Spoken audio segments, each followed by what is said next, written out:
Uh, Ma'am Dilip sir, shall we start? Yes, son. Yes.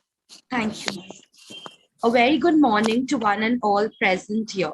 I, Sanmeet Chandok, the president of the DLLE unit of Lala Lajpat Rai College of Commerce and Economics, welcomes your warm presence to our today's national level webinar on equality for women in corporate sector in collaboration with DLLE University of Mumbai. Gender equality means that men and women have equal power and equal opportunities for financial independence, education, and personal development. Women empowerment is a critical aspect of achieving gender equality. To grace us with her insightful knowledge, today on this topic, we have with us Ms. Vandana Teji.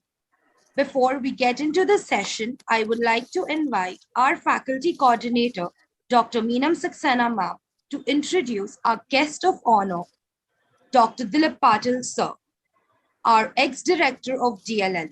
Over to you, Meenam ma'am. Thank you, Sanmeet. Am I audible? My voice is clear? Yes, ma'am. Hello.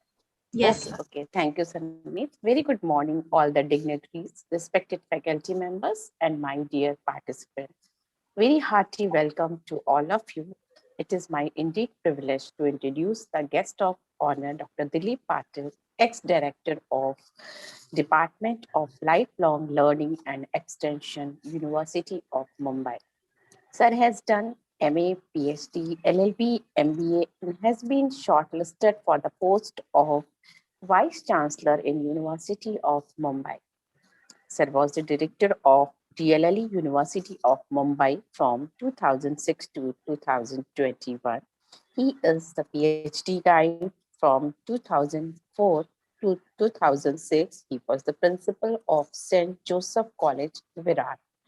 Sir has mobilized extension activities in 314 degree colleges from 7 districts of Konkan region, covering 34,786 college students and 900 college teachers. He has been working as peer team member of NAC UGC Bangalore. Sir is also the resource person of Pandit Madan Mohan Malviya National Mission for Teachers Training. Sir has represented India in 15 international conferences.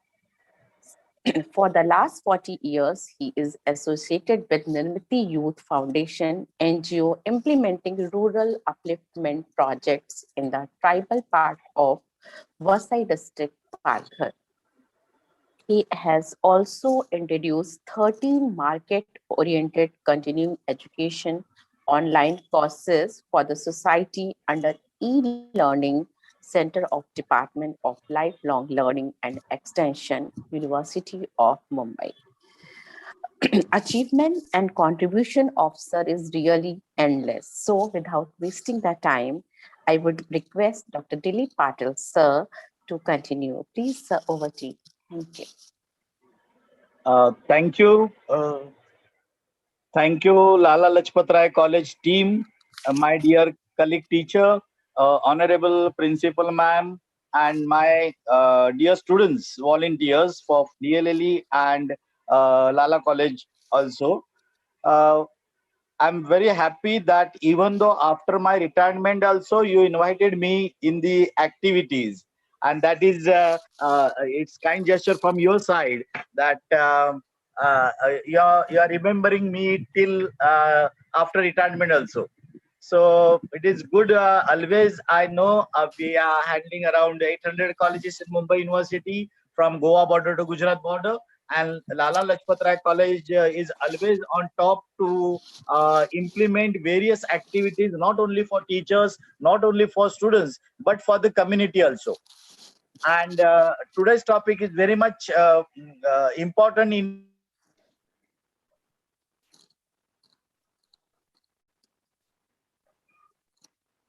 sector. Students, the FY, SY, TY masters. After that, they join joining corporate sector. So they should know about the atmosphere in the corporate sector. It's very competitive.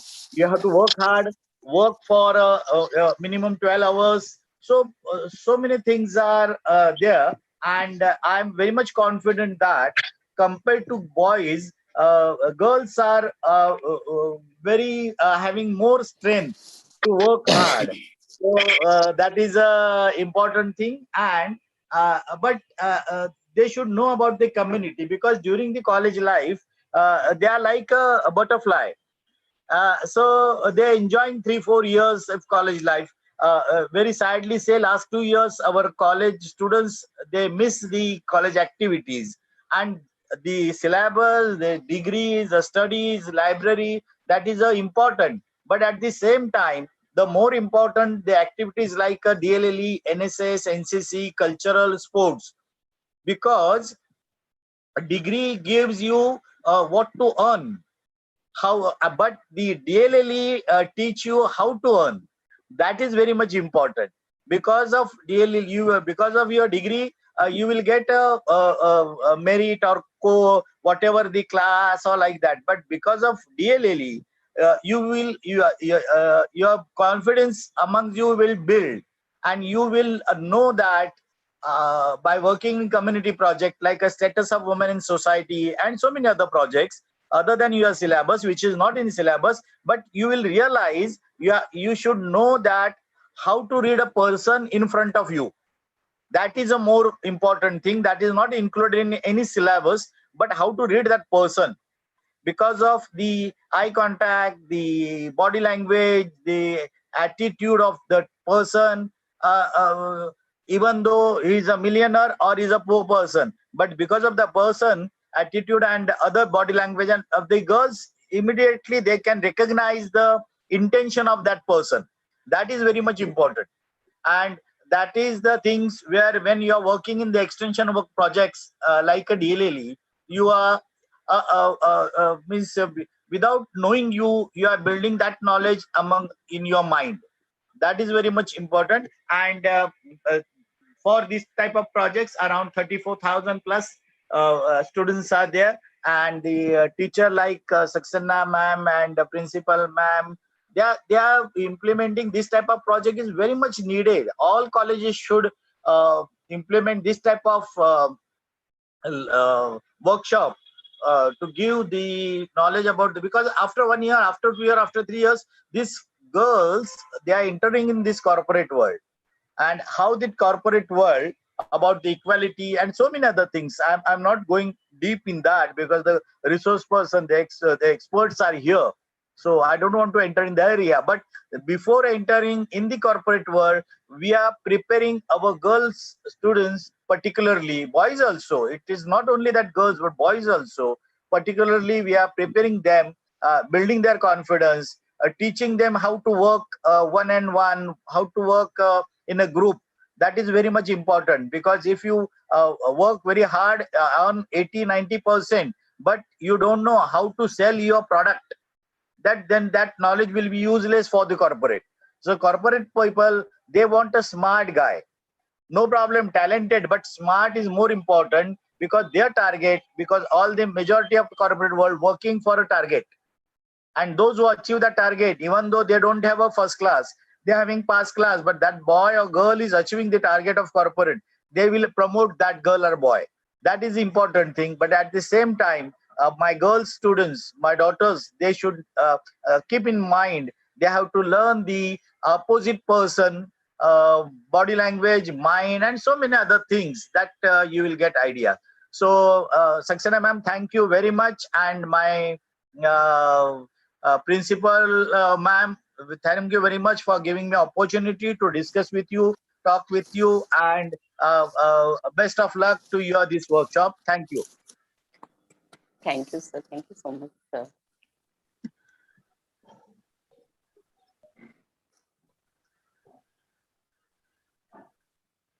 Thank you so much, Dilip sir, for addressing our audience for today. I would now like to call upon our faculty coordinator, Ms. Vishakha Walia ma'am, to introduce our resource person for today's session. Over to you, Vishakha ma'am. Thank you, Sanmeet. Very warm good morning to everyone. It's indeed my pleasure to introduce our esteemed resource person for today's session, Ms. Vandana Teji. Ma'am is a resource person for POSH at Government of India. She is Vice President of Women's Indian Chamber of Commerce and Industry at Maharashtra Training and Development Council. She is member of Green Heart Dignity, Italy, and member of Jantre India. She is a human resource professional with over 14 years of industry experience. She holds a master's degree in strategic human resource management from the National University of Singapore. After having worked with corporates like Wipro, Convergys India, Ocean Financials, and United Health Group, she pursued her passion to contribute to the cause of women's empowerment. She has been empaneled with the Government of India as a resource person to spread awareness for the prevention of sexual harassment, POSH, of women at the workplace and acts as an external member for organizations. In this role, she guides policymaking, grievance handling, and resolution to enable a safe workplace. She has been leading POSH investigations since 2011. She is the Vice President of Women's Indian Chamber of Commerce and Industry, Maharashtra Training and Development Council, and is also an active member of the Green Heart Dignity, Italy. Herein, she works in the field of education, women empowerment, equal rights, and economic development. She has been recognized as 1,000 Women Faces of Asia under the Legal Awareness and Human Rights category by Womenovator in 2021. Her venture, the Unicorn People, working in the field of women empowerment and training, has been recognized by the HR Association of India for Best Customer Service during the pandemic and Best Use of Technology during the pandemic. We are indeed delighted to have you amongst us, ma'am, and you are just the apt person to deliberate upon the topic. Thank you so much for accepting our invitation. I now request you to please take over the session. Over to you, ma'am. Thank you. Thank you so much for the warm welcome. Indeed, I would say that it's an honor to be a part of this prestigious association. And each time I get associated with Lala Lajpat Rai College, and when I speak to the students of Maharashtra, I think it gives me a lot of personal satisfaction, because when I left my job, the entire idea was to reach out to young minds like the ones who are listening to me today, so that I can make them aware of their rights. Because when we started our career as women, that was way back in 2008, and the scenario was totally different. While of course it was not as bad as when my mother entered the workforce, that was way back in 1983. Definitely, when I joined the workforce, things had changed. But today I come to you with the story as to, to tell you what exactly has changed and why is there a need, even after completing so many years of, after being independent for such a long time, we still talk about something as basic as equality for women in a national level forum like this. With that, I would request the permission to share the screen. Allow me.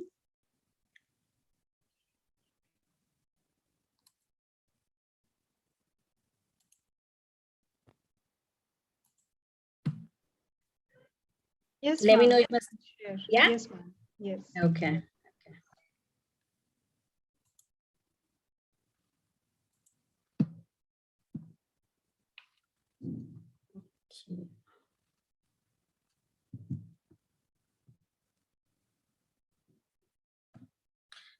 Okay, so that's the slide for today. I am quickly going to hide all the notifications because I'm getting too many notifications.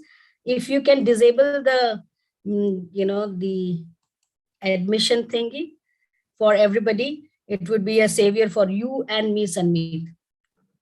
Ma'am, actually admissions we would be doing. You can just ignore that, please, because we've made you the co-host. Okay. You'll get the pop-up, but we would do the admissions. Okay, great.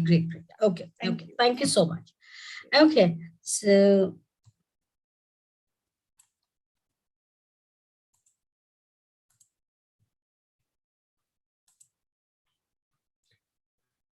yeah. So if you can see, the whole slide over here will talk about equality for women in the corporate sector. I've tried to create this slide with a purpose. You know why? Because even though we talk about gender representation at workplace, but what in our head we want is a woman doubling up to become a man. And I begin the session on a very strong note, and I will prove it. Why am I saying that? Okay, because I have been an HR for a very long time, and for around now 14 years, and during the corporate, I've been into recruitment, I've been into HR business partnering, and I've worked very, very closely with business, and I have heard and been a witness to all the biases that the corporate sector has for women.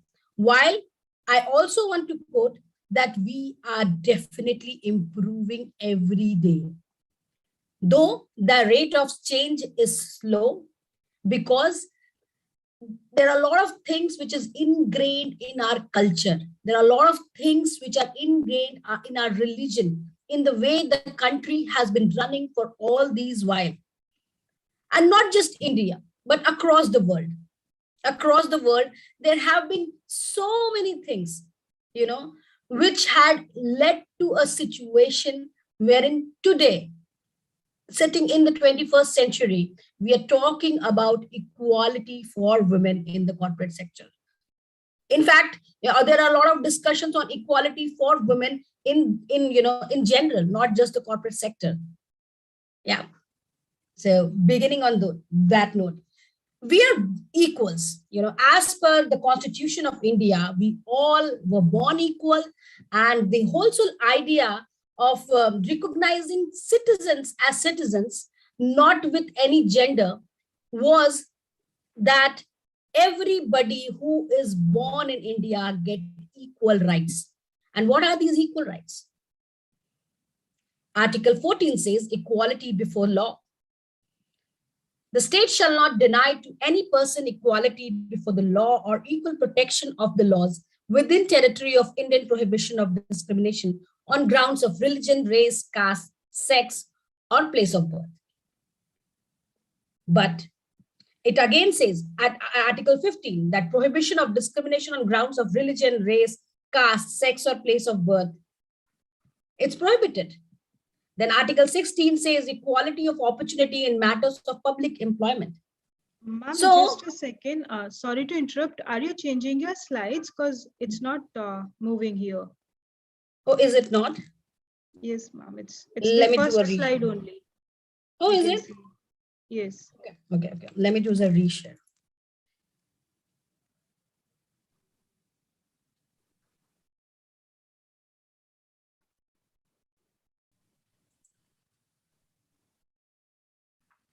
Is this visible now? Yes, it's now visible, ma'am. Okay, just a second. Yes, now it's changing. Changing as well? Okay. Yes. I wanted to hide these meeting control.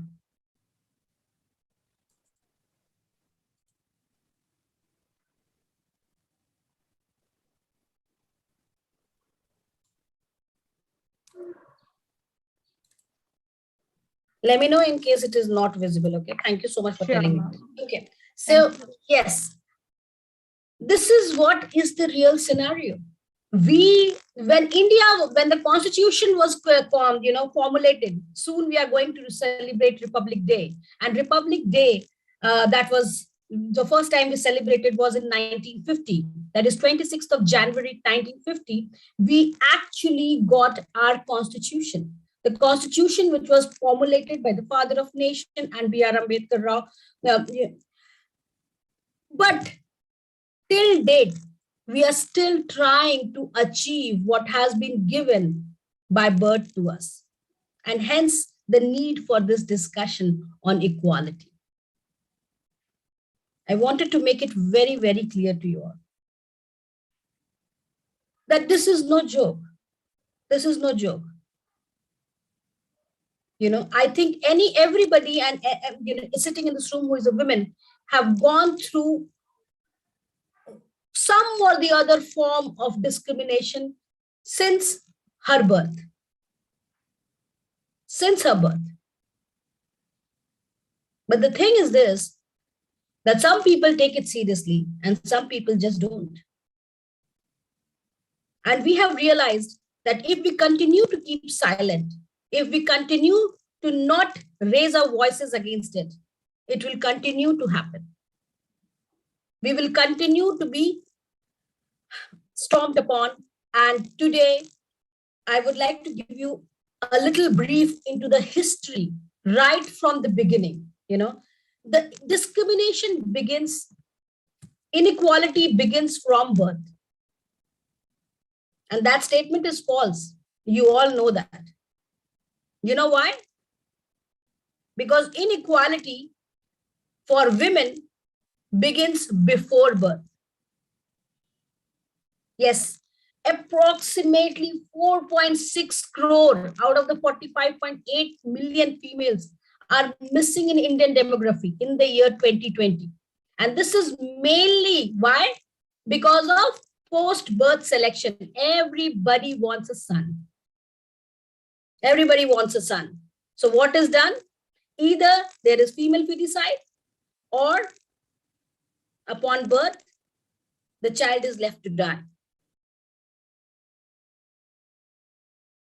And this data is as late as 2020. So, a lot of people, who are a part of the urban population, they tell me, no, Vandana, things are changing. I know things are changing and I'm glad that things are changing in the urban India. But rural India still continues to bleed. Women in rural India still continue to face the same challenges. Female feticide is still not over. While the government has, of course, come up with a lot of, special plans in order to support childbirth, the girl child in education, in birth, in, supporting women during their pregnancy. Everything is there, coming up with strong laws for sex determination. In fact, I want to quote, I was actually, while I was researching for this topic yesterday, I was listening to an old video wherein, I know everybody knows Kareena Kapoor. Kareena Kapoor, when she was about to give birth to her child, she was asked, she was told, that, do you know the gender of your child? Is it a girl or a boy child? And this is not, think how many times people might have asked her that she went on the stage and spoke about it. That it doesn't matter whether it's a female child or a male child. It's going to be as precious as any child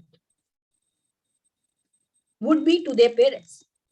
And while she was talking about this, you know what? What did I also notice? You can actually Google the video for yourself. Okay. I also noticed that during the session, while she was talking, the cameras were focused less on her face than on her, on her belly. And that's inequality.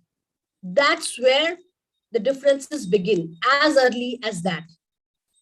Had a man would have been talking on the stage, the cameras would have faced only at their face, on their body language, not on their body.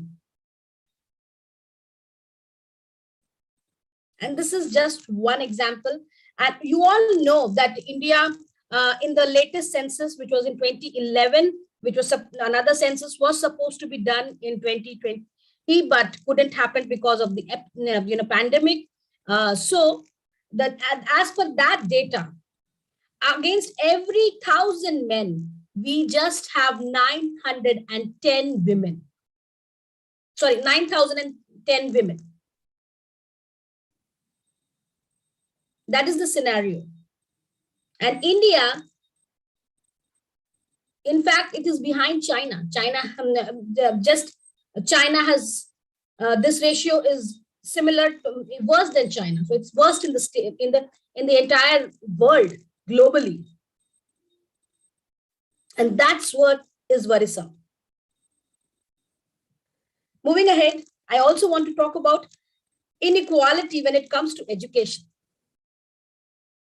I've tried to, go through all the phases of a child's life and bring the exact data to you to give you a fair understanding as to why inequality is so widely discussed, why there is such an important need to bring in equality at workplace. Yeah. So education, any guesses, where are we standing?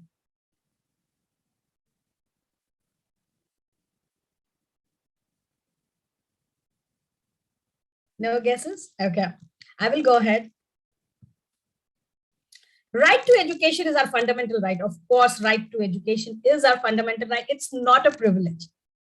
But the female population is still considered a second-class citizen in India. If if you look at the household, a rural household, or a household in which people are the breadwinners are barely trying to meet ends, and they have some money to send the child or to school, the preference will be given, of course, to the male child. Why? Because, of course, female are the second-class citizen. They cannot be given equal rights to education. When it comes to education, doesn't matter whether it's free education or paid education. The first person who goes for education is a male child in any household. And this is something I talk freely. You can go ahead and have a argument with me. You can have a debate with me, but this thing is not gonna change. If there is a male child and a female child of a school-going age in a household, a rural household in India, the first preference to send school would be for the male child. And why is it so? I will come to that. Census of, again, 2011 says Indian female literacy rate is at 65.46%, significantly lower than the world. Average, average for the world is 79.7%. Okay, that's the real picture at a global level. However, for us, it is just at a 65.46%. But then there is a good news here. We see in the last 10 years, this gender gap has been narrowing rapidly. The women's literacy rate has been growing at 11.8% and men at a 6.9%. Yeah, so that's the good news there, that more and more women are getting added to the to get educated. Though it's we still bleed at a 65.46%. However, we are improving. So there is signs of improvement as well. And again, there is, according to a latest report in one of the leading newspapers, women enrollment for higher studies have also gone up. This has gone up to, from a 10% during independence to a 41.5% in 2011. So, of course, from 2011 to 2021, 2022, we have completed so many years. I think this should be higher as soon as we get our next census report. Let's hope to see some good scores there, because we have been working really hard, right, girls? Now, I want to come back and ask why is women getting second-class citizen, kind of treatment at their own household, their own parents, they don't treat them equally. If you see in a household, there is a male child and a female child, I will, when it comes to managing daily core early in the life, the mother will always ask the female child to support her. Rarely will she expect her male child to help her. The male child will study and will be sitting in a room and will even get water at his desk, or will get the dinner would be prepared, the food will be prepared, and they will call you to eat. But when it comes to the female child, she is asked, go ahead, give your brother some food. You take care of your brother. Doesn't matter what is the age difference between the male child and the female child. And this, I'm talking not just about rural India. This is everywhere. This is everywhere. So somewhere in the way we treat our women have to change as early as, when they start. If you don't start as parents, if you don't start at the right note, women will continue to get second-class citizen treatment. And as mothers, as fathers, our responsibility is very high, because what you are doing today will pave the future. So please, do not give your female child a second-class citizen treatment. It should not be. It should not be like, why only one child is getting involved in household support. I am totally in for, kids supporting household, because of course, that's the scenario. If both the parents are working, they would need help. But why only female child? Why not include your male child? Why only your female child should know how to cook and not your male child? While only female child should be, should know how to stitch something or create something and not your female child? Ask these questions to yourself. Because while today we think and you're sitting and listening to all the discussion which is happening today, but I really want you to take this message away from here. Education is the first step towards building a stronger nation.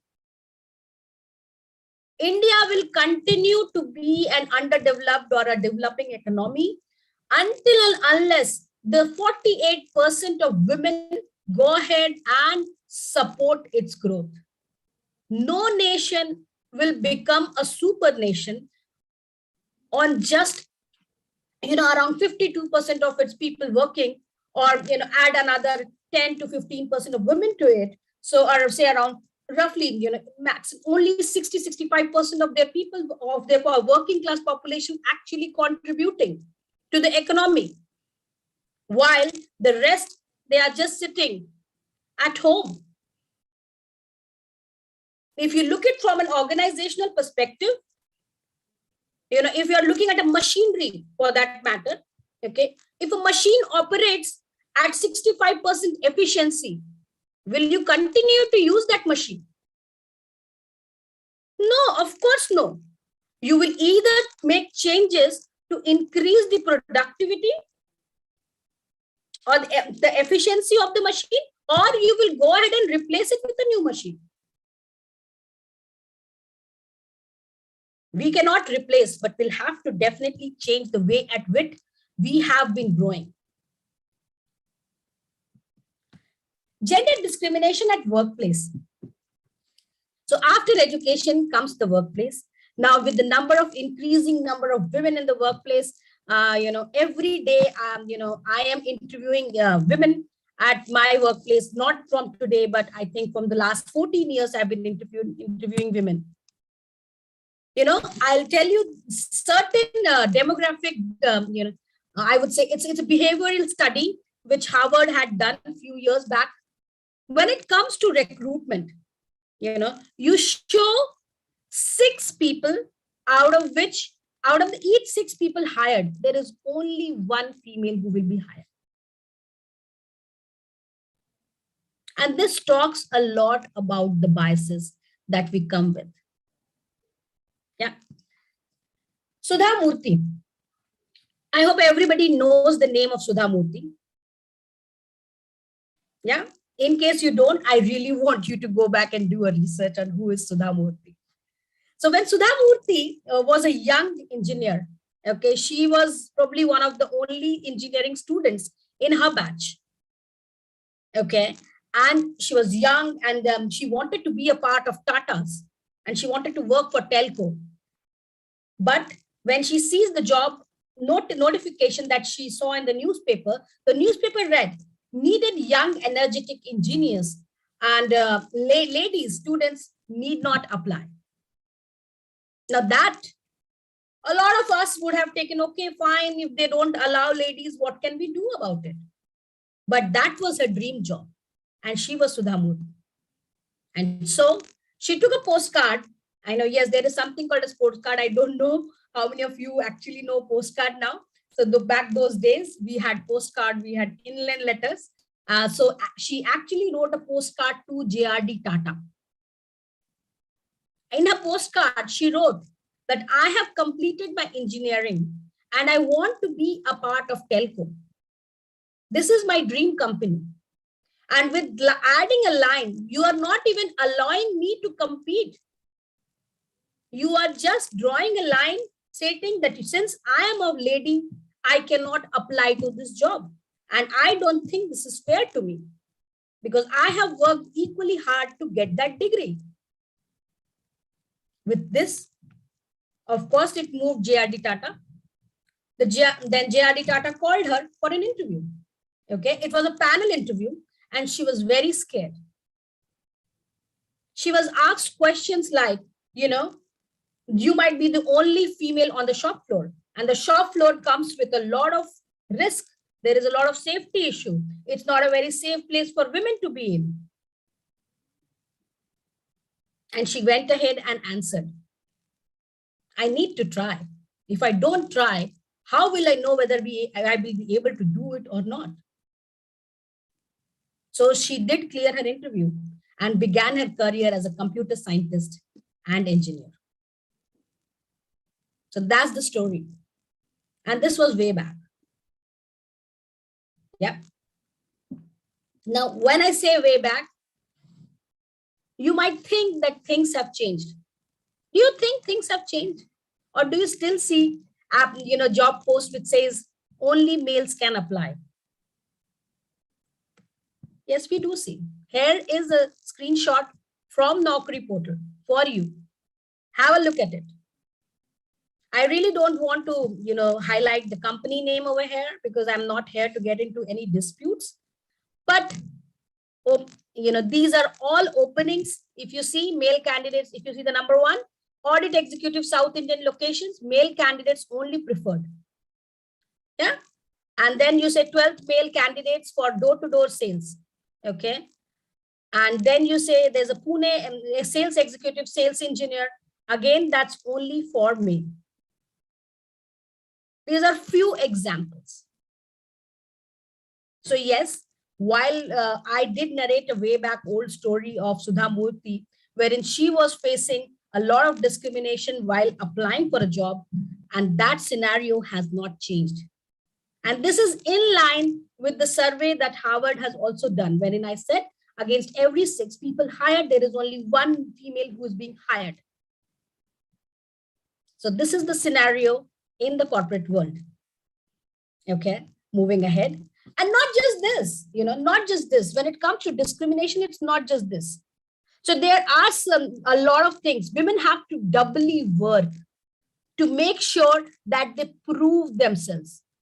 Have you ever heard a man talking to you saying, I need to prove my worth to my manager so that I get promotion or I get, a good appraisal? Rarely would you see that. But for women, they have to prove themselves. They cannot be late. If women are late, it's actually a double ding for women being late. Because then she doesn't respect time. People usually come up with that statement. Again, there are policies like maternity. Okay. Earlier, if you know, the maternity leave was for 3 months. However, it came to our knowledge that there are a lot of scenarios wherein the female going on maternity leave is not coming back. The reason they are not resuming work was basically because this time was not enough for them to take care of the newborn baby. You know, after 3 months, it is very difficult for a mother to leave their newborn baby and come to work. And out of which this 3 months, most of the women would take the last month off, because of course the 9th month of pregnancy is very critical. And so they're left with only 2 months. 2 months is not enough for childcare. As a result, government came with the practice of a 6 months long maternity leave. Now what happened? While it was appreciated everywhere in the world, but what happens when it comes to hiring? My managers came up to me and said, I think we will have to come, look at the women age while we are hiring now. I said, why are we supposed to look into women age? And the answer that I got for that was simple. If we go ahead and give a 6 months maternity leave to an employee out of the 12 months that she's supposed to work, it gets very, very difficult to manage workforce productivity on the floor. So reducing the number of women will help. Well, I did not allow that to happen, but I know that, I can't stop if the hiring manager is not selecting a woman. I really don't know what is going on in his head. What biases does he come with? And this is a real life example I'm actually quoting. So please don't tell me that, only men do it. No, I totally agree. It can be women also who are biased while, hiring women. Okay. So biases can play with any of the hiring manager's head. And this is a very crucial thing that, the policy, which was supposed to be progressive, supportive, became a regressive, a negative pointer for women. It further reduced the number of women who were hired in the workforce. Again, when POSH came into picture, that is Prevention of Sexual Harassment of Women at Workplace Act, and that time I was working for BPOs, and to be very frank, a lot of managers were scared. They were like, oh my God, now it has become an act, and my boys will get scared about it. I said they should be scared about it, because they should better take care of the way they have been running things previously. So it is time that we alter and change our ways to ensure a work environment which is safe for everybody. And that is the reason this Vishaka guideline has been converted into an act. But again, it did impact the number of, because it's for us, it's an all boys team, and we really don't want any more girls there. We like the way our boys are working.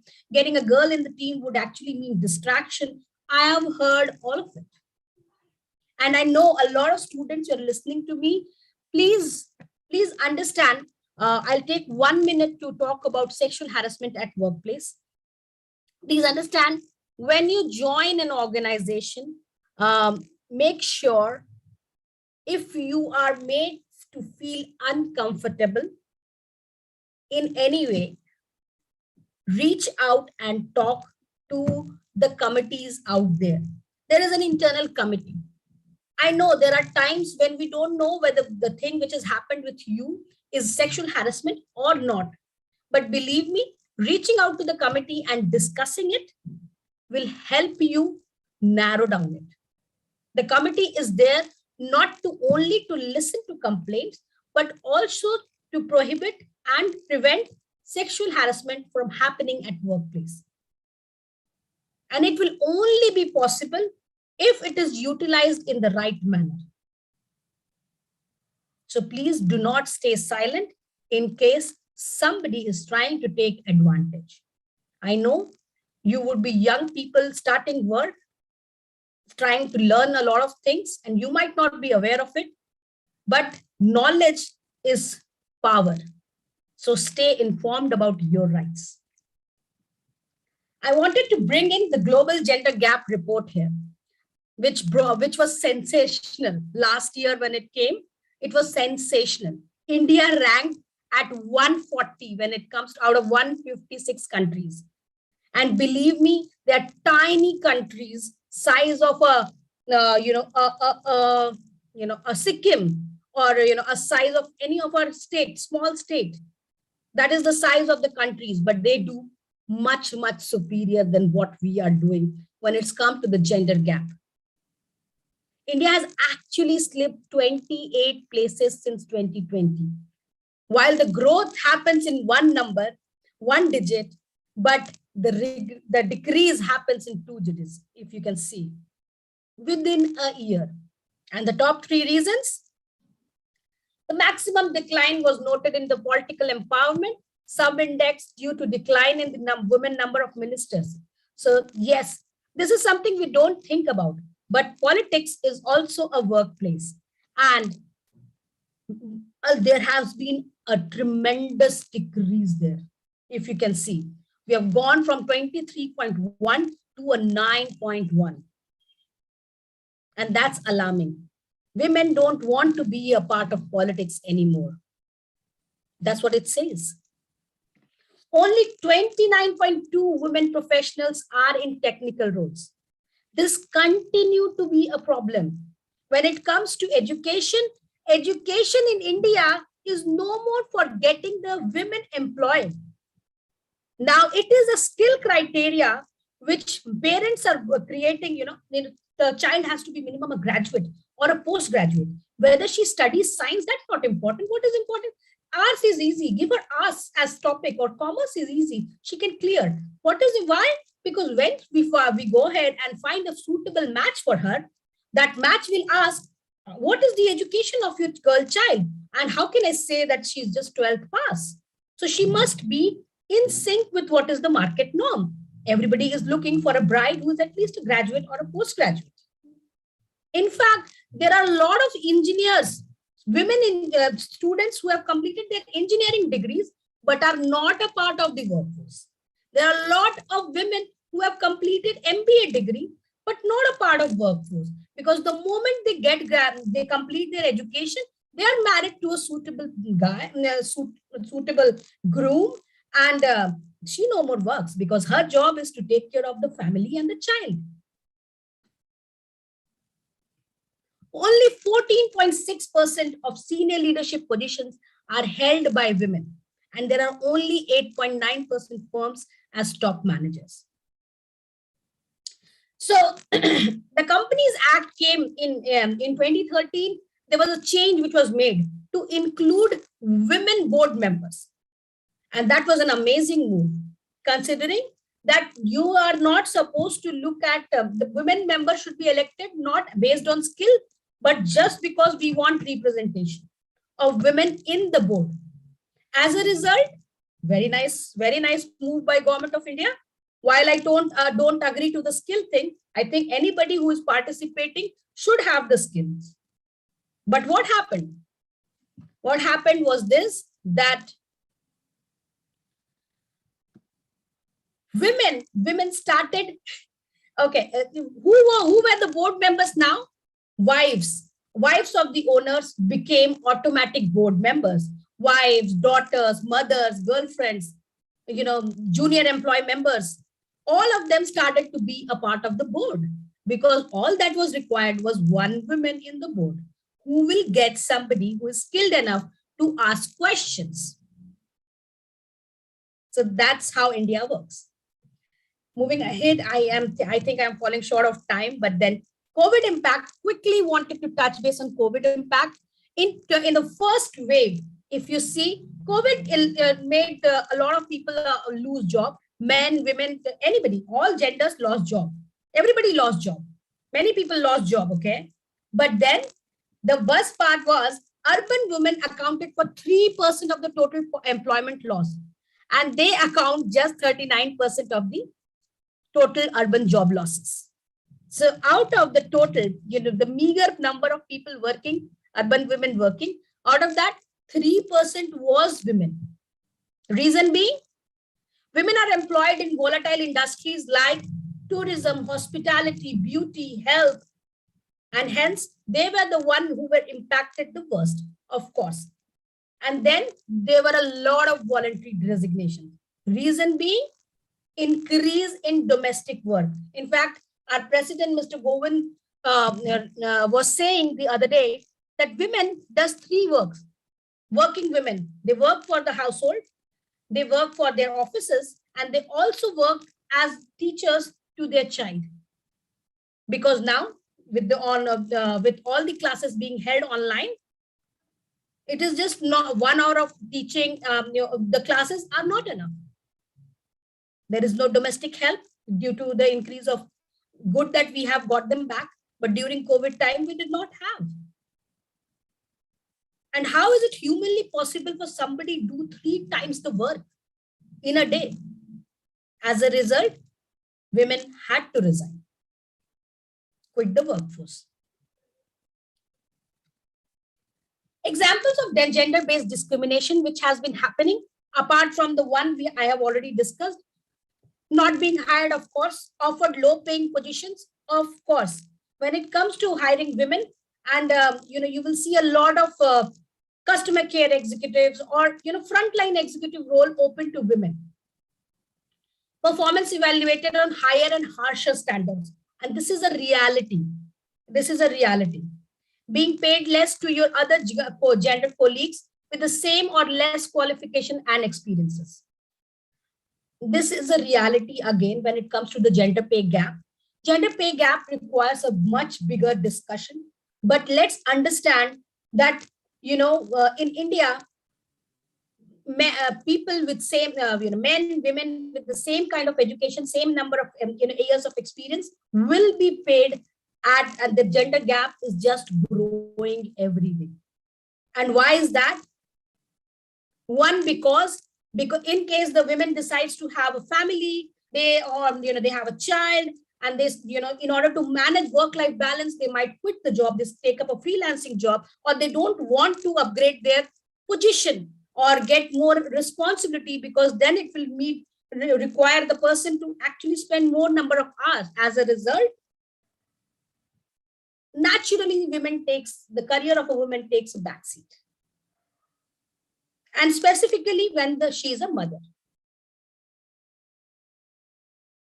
And if the woman is not a mother or is not choosing the family, I would suggest that the curve is still, I would say the gap is still there, the growth gap, but it's not that big. And there are a whole number of other things, being insulted, called derogatory names or slurs, being intentionally. Have you ever, if you're a male listening to this, have you ever thought when you enter the room, how many of people actually stop their work and just scan you from head to toe? Not many of us actually think in that direction, but that is something women are born to tolerate ever since the first day of work, I would say. The moment she will enter the room, the floor on which she's supposed to work, she'll be scanned by everyone every day. Some days would be good when nobody notices her, and some days would be bad when everybody notices her. And everybody likes notice, but not in that manner. Disciplinary action for something the other colleague does, but is never warned. Being intentionally or repeatedly called by a name or referred to as a different gender that you don't identify. Being subjective to unwelcome sexual advances, requests for sexual favors, or other verbal or physical harassment of sexual nature. COVID has made us work from home, and work from home has actually increased the number of sexual harassment cases happening in the workplace. So please be mindful. While you are going to be a part of the corporate culture, make sure you follow all the protocols that you're supposed to in order to not be somebody who falls in a scenario like this. Being rejected for a job, forced out on leave, or given fewer assignments because you are pregnant. And these are all realities. And how do we change this? While Government of India has come up with a lot of helpful policies, but at the ground level, very few policies are operational. I have actually created a list, and the list is exhaustive list is of course available on the website of Government of India. But these are few which I think has been, which I hear a lot being discussed again, is Beti Bachao, Beti Padhao, Mahila Shakti Kendra, Working Women Hostel, Female Entrepreneurship, yeah, Mahila E-Heart is there. And then you also have the Entrepreneurship and Skill Development Program, Pradhan Mantri Mudra Yojana, all of it in order to enhance political participation, because that has been hit as per the gender gap study. To bring women in the mainstream of political leadership at the grassroots level, government has reserved 33% of the seats in Panchayati Raj institution for women. But we all know what is happening with these 33% of seats. 5 ways to improve gender equality at workplace. Sorry. Important thing is this, that we need to change our hiring practice. So a lot of organizations have started removing the demographics from the resume. Like, there is no name on the resume, there is no age, there is no gender, there is nothing which can help to decide the gender or will, allow biases to creep in. A lot of organizations also remove the colleges from which you have passed. And this is not to just ensure gender equality, but also equality in totality. What's important for somebody to do job is to have the required skill. And hence, to conduct skill-based assessment, again, is very, very important. If you have a job, do conduct skill-based assessment, behavioral assessments, which will help you understand whether the candidate meets the requirement or not. Remove the gender wage gap.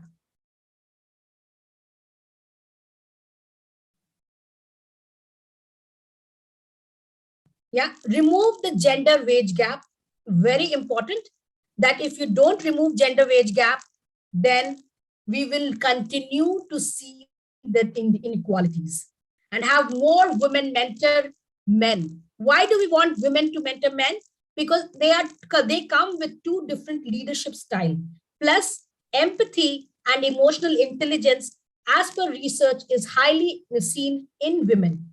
And men have to learn those traits.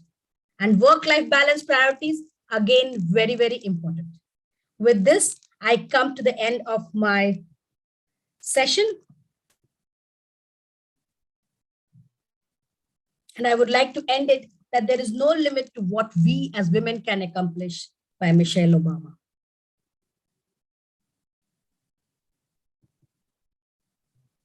Thank you so much, ma'am. That was indeed very informative, and not only informative, the way you have drawn the entire picture, it's really worth attending. Just for the participants, if you have any questions or anything you would like ma'am to comment upon, you can please put it in the chat box or raise your hand if it's a query. We would either unmute you or I would read it for you too, ma'am. So we can wait for 2 minutes for your questions if there are any.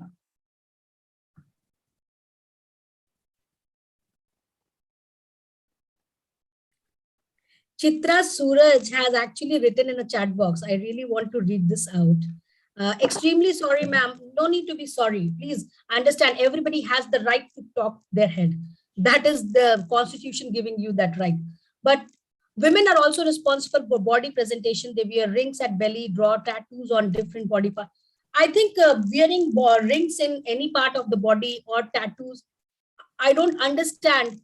That's, whether you wear a ring in the ear or you wear a ring in the navel, how does it make any difference? It's my way to, ornament my body.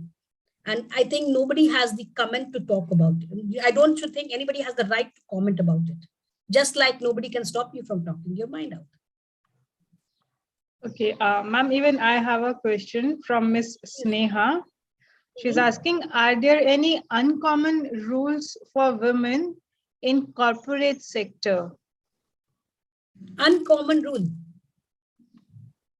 I am not getting, if Sneha is there, if she can explain. Shall I unmute you, Miss Sneha? Even I am not getting you, cause. Please unmute yourself and put your query forth.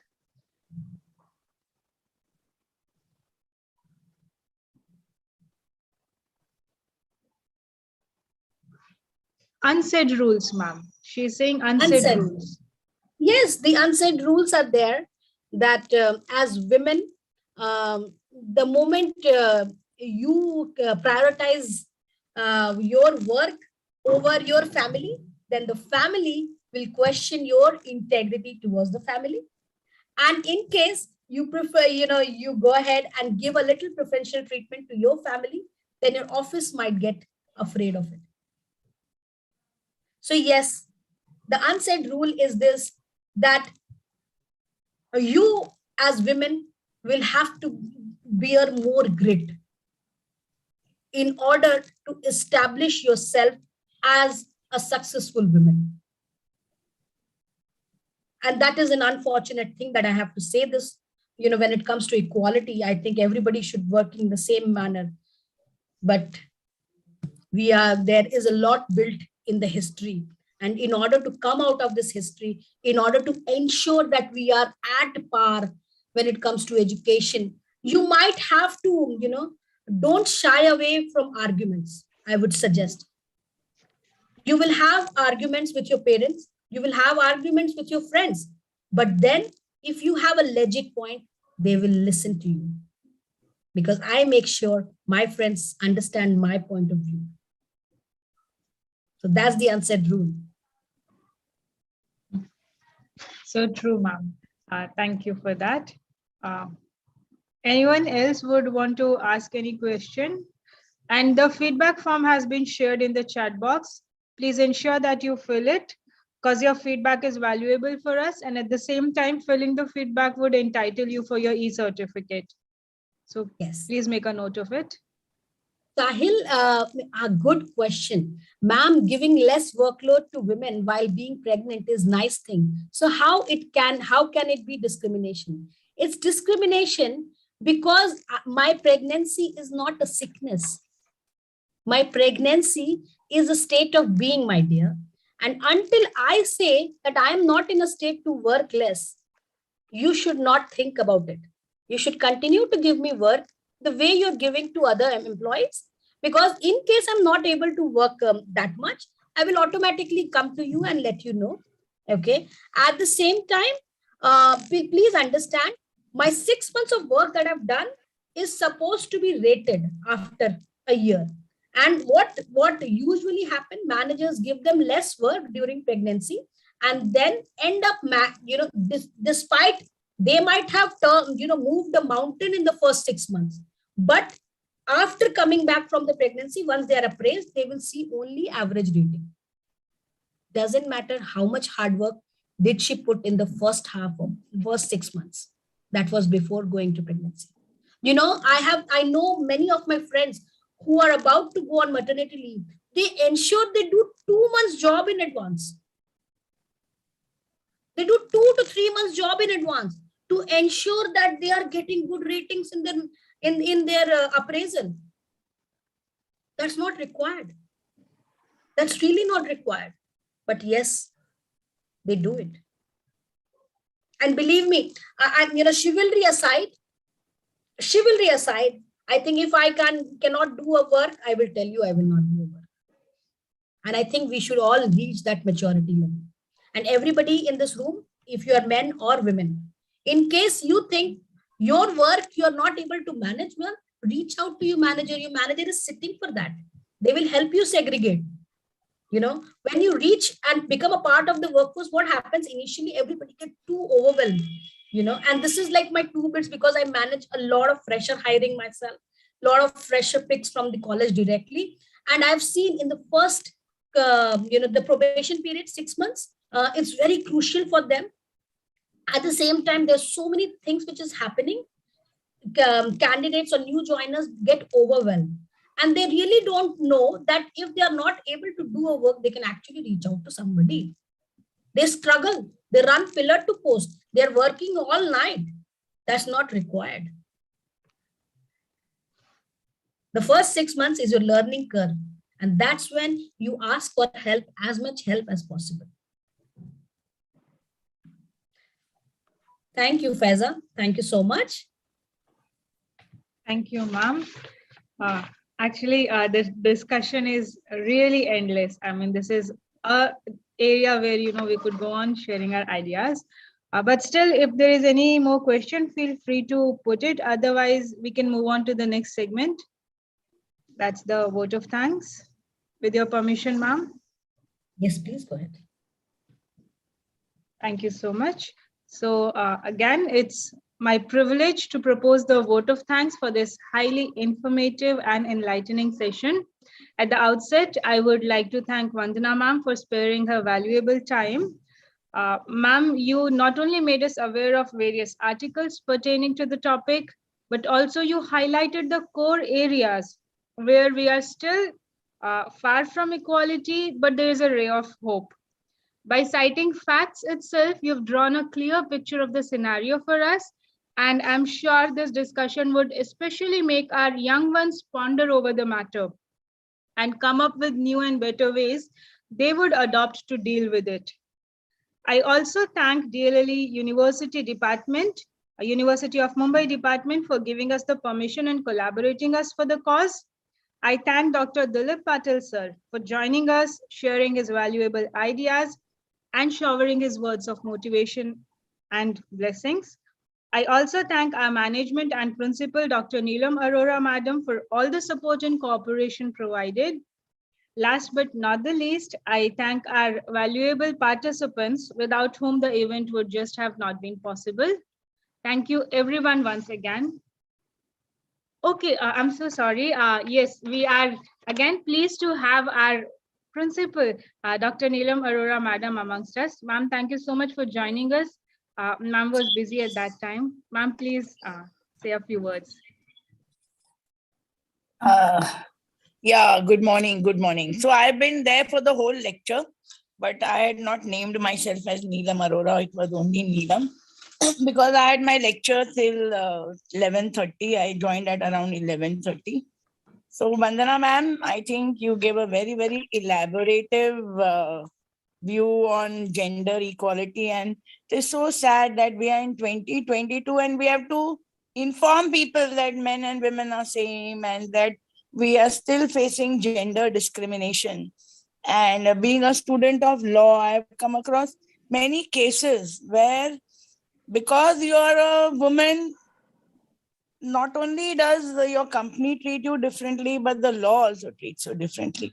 It brings to light a very important case law, which is a very relevant case law, which is Nargis Mirza versus Air India, wherein an air hostess filed a case against the Air India company, stating because at that time, way back, it was a rule that men would retire at the age of 55 and women would retire at the age of 35 or whenever they have a kid, whichever is earlier. That means there was a 20-year-old gap between the retirement of men and women. And there is one more case of a foreign officer, a lady who would not be given a job in the foreign office or in spite of completing her IAS because she was a woman, and it was found that if she married, she would not be able to devote time to the work. So no promotion, no foreign assignments, no taking in Indian foreign service because you are a woman. So this discrimination is not new. It is way back. And it is a very sad state of affairs that it is continuing till today. Of course, Nargis Mirza won the case and the age of retirement for women was increased from 35 to 55 like men. And so we have to fight for our rights. So I think you gave a very, very elaborative view on gender discrimination. More bad in rural areas, not so much in urban areas. But yes, it begins at our home. So my girl students who are there and my boy students who are there, I want to give you a message. You will soon marry, soon have kids, soon settle down. You start with yourself without discriminating. If you have a son or you have a daughter, teach them equally. Give them equal education. अगर बेटी चाय बनाएगी तो बेटा भी बना सकता है. And you see nowadays advertisements also encourage कि लड़का मशीन में कपड़े डालेगा, चाय बनाएगा, मैगी बनाएगा. So all these things begin with us. So thank you, Vandana ma'am. It was a very informative lecture. Thank you, University of Mumbai and Patil sir, for collaborating with us and joining us. It was a really informative session. And congratulations to DLLE, Meenam, and Vishaka for organizing this program, to all the students for joining in. Thank you. Thank you so much, ma'am. It's always motivating to have you with us. And now I request everyone to please turn on their videos, ma'am also, so that we can just capture the moment. Everyone, please turn on your videos.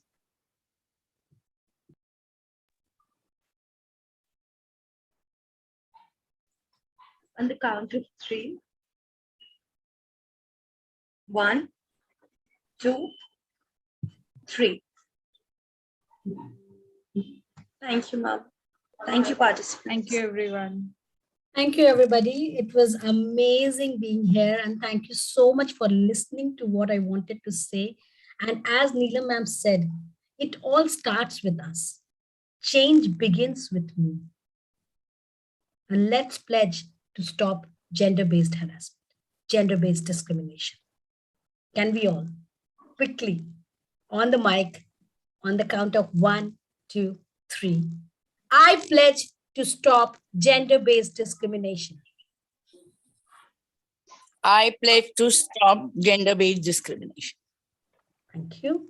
Yes, actually, ma'am, they could not unmute themselves. Otherwise, we would have had a chorus. Sorry for that. Don't you unmute? Yes, now I've allowed, ma'am. Everyone can unmute themselves.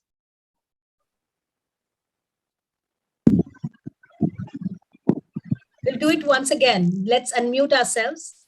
Yes. Yes, can everybody unmute themselves? Yes, ma'am. They are doing it. Yes, yes. Okay. Okay. Okay. I pledge gender-based discrimination. Go ahead. I'll say the statement. I think they're saying it at their own pace, ma'am. So we can hear so many. But I'm sure all of us are together. And yes, I pledge to stop gender discrimination. We have a busy one, right? Gender-based discrimination, everybody. Economic, convention, marginal propensity. Thank you. Thank you so much. Thank you, ma'am. It was indeed an honor to be here, meet you all, listen to you all, talk to you all. And I'm always there to come back. See you again. Thank you so much, ma'am. We look forward to having you again with us soon. Yeah, sure. Equally. Thank you. I request the participants to please fill the feedback form.